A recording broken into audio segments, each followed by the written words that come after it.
Hello students, I am doctor Heena और आज हम पढ़ने वाले हैं colour coding for carbon register. Last lecture में हमने बेसिक इलेक्ट्रिकल कंपोनेंट्स के बारे में पढ़ा था एंड द फर्स्ट वन, अगर आप इलेक्ट्रिकल कंपोनेंट्स की बात करते हैं, दैट इज़ रजिस्टर्स। रजिस्टर्स में हम लोग पढ़ चुके हैं कि रजिस्टर क्या होता है, उनका फंक्शन क्या होता है, किस फिनोमिना पे वो काम करते हैं या फिर कौन सा लॉ फॉलो करते हैं, ये सब हम पढ़ चुके हैं। सो नॉर्मल मैंने आपको रजिस्टर्स दिखाए भी थे कि कार्बन कोडिंग रजिस्टर होते हैं, या जैसे आप डेली लाइफ में रजिस्टर्स देखते हैं उस पर कार्बन फील्ड होते हैं और उस पर स्ट्रिप्स बनी होती है डिफरेंट कलर की। So let's do that colour coding for carbon register. जो रजिस्टर की हम बात करते हैं, the value of resistances and their percentage accuracy are indicated on the carbon register available in the market. उन पे नॉर्मली उनकी वैल्यू नहीं लिखी होती, किस तरह लिखा होगा, कलर्स बने होंगे। So you have to know कि कौन सा कलर है डिपेंडिंग ऑन रेजिस्टेंस आपको फाइंड आउट करना होगा। और क्योंकि आपके सिलेबस में ब्रेड बोर्ड पे सर्किट डिज़ाइन करना है तो आपको पता होना चाहिए कि रेजिस्टेंस की वैल्यू क्या है बाय लुकिंग एट दैट। अब देखिए, मैंने यहाँ एक चीज़ सर्कल की है, जो कलर होंगे उनको आपको रिमाइंड करना है। Black, brown, red, orange, letter as an aid to memory, B B Roy, G B V G W. Okay, so इसके लिए एक टर्मिनोलॉजी है आपके पास, that is B B Roy, great Britain, very good wife, wearing gold silver necklace. Okay, या फिर अगर आप ये वाली नहीं करना चाहते line learn, the thing is black brown roads of your gate will become very good when given silver color. Okay, so ये चीज़ आपने पहले पढ़ी हुई है +2 में, सो मैं ज़्यादा डिग इसको नहीं करूँगी या ना ही ज़्यादा डिटेल में पढ़ाऊँगी। सो जो फर्स्ट कलर होता है, colour of first ray from the end A indicates first significant letter. The color of second strip indicates on the second significant figure on the resistance. Third color indicates a decimal multiplier. And the fourth colour indicates the tolerance limit. और ये value दी हुई है, ये 0 to 9 आपको simply learn करना है, 0 1 2 3 9। और ये जो ऑर्डर था, बी बी रॉय, देखिए जो कैपिटल लेटर है वो यही है, B B Roy, great Britain, very good 5, wearing gold silver necklace, gold silver as it is, and info no color. So these are tolerance limit.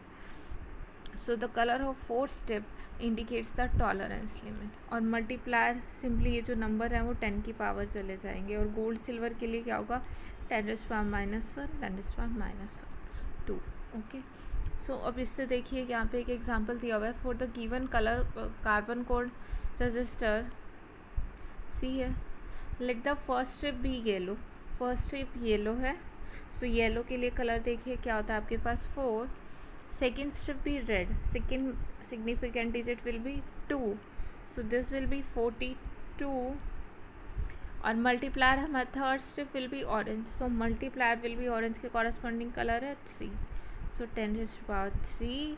Next thing is, and the fourth भी gold. Gold के लिए tolerance limit क्या है 5%, सो ±5%। Tolerance limit ये है कि resistance की value, क्योंकि बहुत बार होता है टेम्परेचर का इफेक्ट है या जो भी है, सेम अगर हम डिवाइस बनाते भी हैं तो सेम वैल्यू नहीं मिलती है। सो टॉलरेंस लिमिट ±5% ज़्यादा या कम वैल्यू हो सकती है उसकी एक्चुअल वैल्यू से। Okay, so resistance is 42 × 10⁻³ ±5%। Okay, so I hope इससे रिलेटेड जो भी न्यूमेरिकल आते हैं आप इजीली कर सकते हैं। आपने ऑलरेडी +2 में किया हुआ है ये सब कुछ, सो इसीलिए मैं आपको ज़्यादा नहीं करा रही हूँ, बट नोट्स में आपके पास हैं, so you can see. Next thing is effect of temperature on resistance. अभी हमने टॉलरेंस लिमिट की बात की, टॉलरेंस लिमिट बताया क्या होती है कि रेजिस्टेंस की वैल्यू इस लिमिट में वेरी कर सकती है, बट जो रेजिस्टेंस होता है उस पर टेम्परेचर का भी इफेक्ट होता है, and that is quite a problem, उसको क्रिएट कर सकता है। अब क्यों दिक्कत है हमारे पास टेम्परेचर के साथ, जैसे जैसे टेम्परेचर बढ़ता है जो मेटेलिक कंडक्टर हैं उनका रेजिस्टेंस सेम ना रह के चेंज होता है। दैट मीन्स हमने एक सर्किट डिज़ाइन किया और हमने से उसमें 10 किलो ओम का रेजिस्टर लगा दिया। So if you are working at room temperature it's value it's 10 kilo ohm, but अगर आप हाई टेम्परेचर पे वर्क करते हैं तो उसकी वैल्यू 10 किलो ओम ना रह के चेंज हो जाती है, और अगर वो चेंज हो जाएगी तो कॉरस्पॉन्डिंग करंट बदलेगा और हमारे सर्किट की परफॉर्मेंस चेंज हो जाएगी। So we should know the effect of temperature on resistance, और हम चाहते हैं कि ये इफेक्ट मिनिमल हो।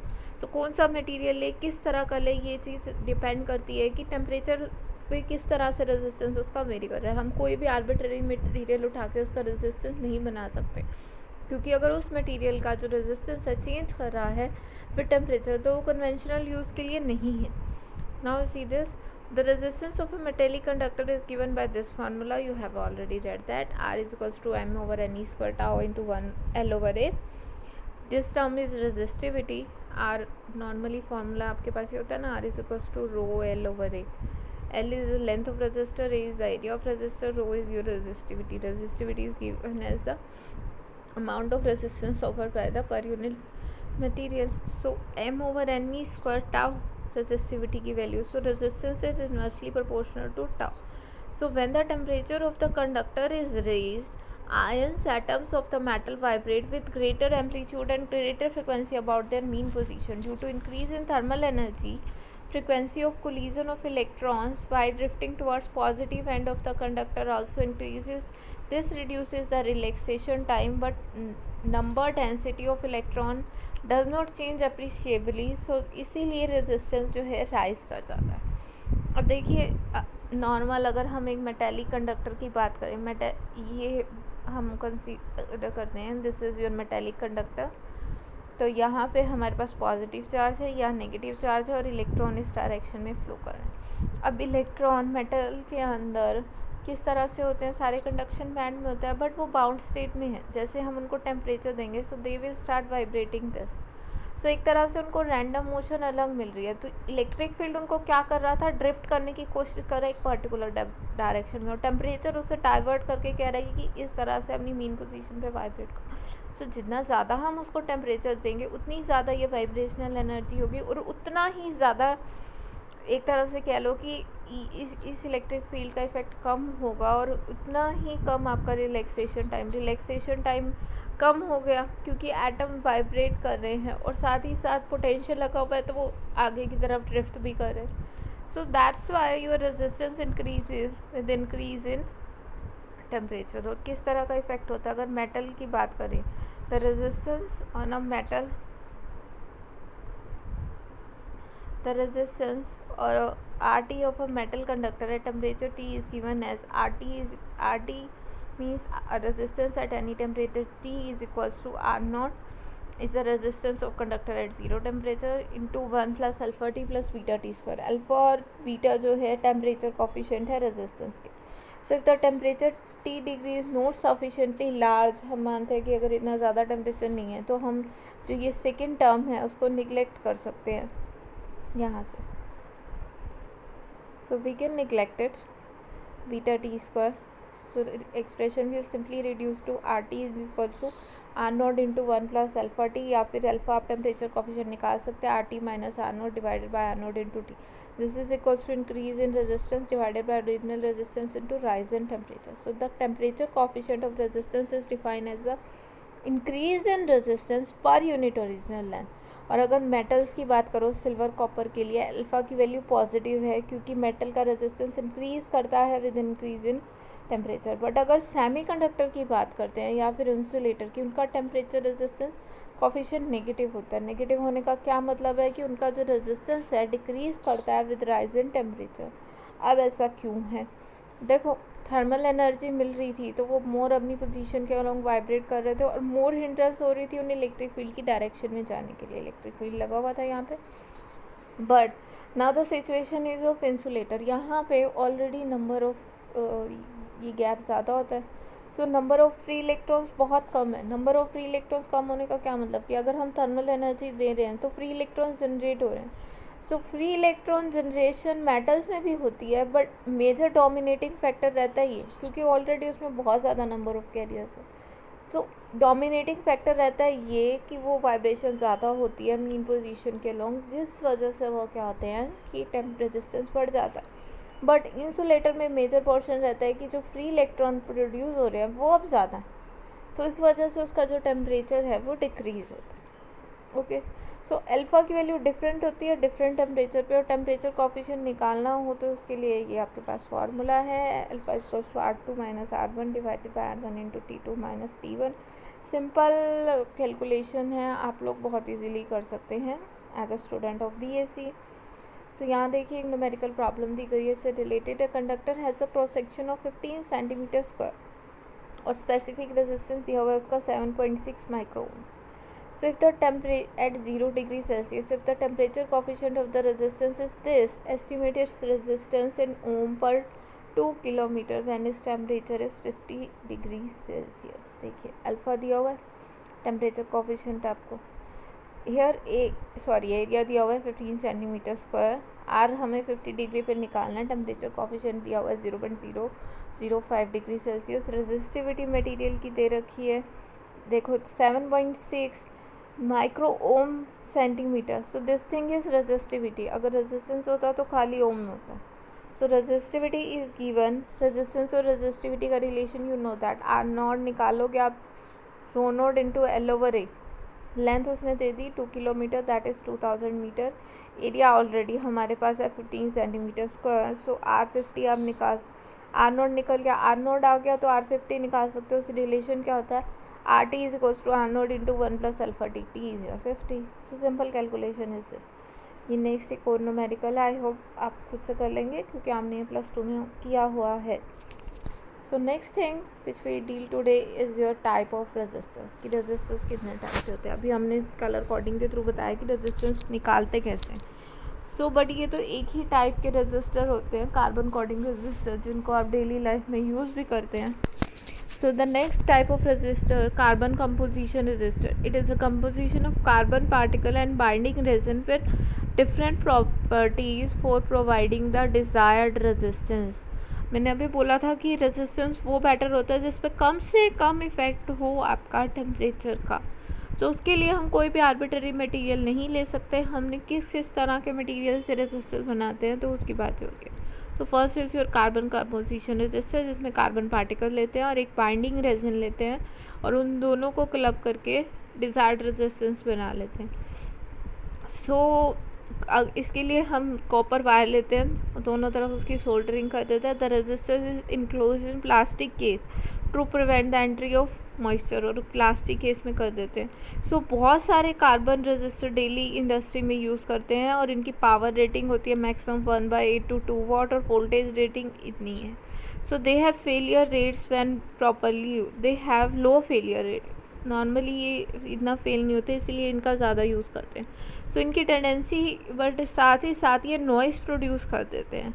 अगर हम कार्बन पार्टिकल्स जो noise appear in the form of hiss in a loud speaker connected to a hi fi system which can overcome very, जब आपने देखा होगा लाउड स्पीकर लगे और सिग्नल क्वांटिटी बहुत पुअर है तो वहाँ एक कॉन्टीन्यूसली आवाज़ नहीं आती रहती इस टाइप की। सो ये बेसिकली नॉइज़ है जो रेजिस्टर प्रोड्यूस करते हैं, बट इनका यूज़ इसलिए करते हैं क्योंकि एक तो इनकी वैल्यू टेम्परेचर के साथ ज़्यादा वेरी नहीं करती, लो कॉस्ट है, इजीली मिल जाते हैं। Next is deposited carbon register, these are consist of ceramic rods लेंगे और उसके ऊपर कार्बन फिल्म डिपॉजिट कर देंगे।